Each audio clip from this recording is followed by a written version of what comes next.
Gap அடித்தேன், நியூசிலாண்டில் பெரிய ஆளாகலான்னு சொன்னாங்க. நானும் படித்தேன். ஆசைப்படுற தப்பு இல்லை. ஸோ நானும் ஆசைப்பட்டேன். அதுக்குன்னு ஒரு நேரங்காலம் வேணாமா?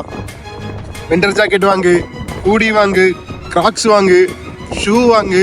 அது மட்டும் இல்லை, கிளைமேட் மைனஸில் போகும், அவ்வளோதான். நியூசிலாந்து போனால் நல்லா சம்பாதிச்சிடலாம், நியூசிலாண்டுன்னு வேற சொன்னாங்க. வந்தேன், நானும் வந்தேன். போயிட்டில் அட்டம்ப்டே இல்லாமல் கிளியர் பண்ணேன். ஃப்ரெண்ட்ஸ்க்கெல்லாம் சொன்னேன் நியூசிலாந்து போகணுன்னு சொன்னானுங்க. ஸோ வந்துட்டு நியூசிலாந்து வந்தேன். அடிப்பொலி ஸ்தலம்லாம் சொன்னானுங்க. இங்கே வந்த பிறகு தான் தெரியுது அது கொட்டை இருக்கிற புலியா இல்லை கொட்டை இல்லாத புலியான்னு.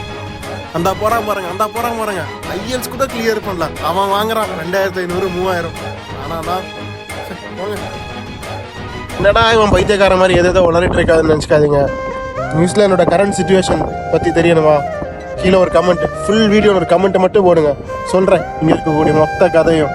அதுக்கப்புறம் முடிவு பண்ணுங்க இங்கே வரலாமா வேணாமான்னு. நான் வந்துட்டேன், வலிக்குது, முடியல.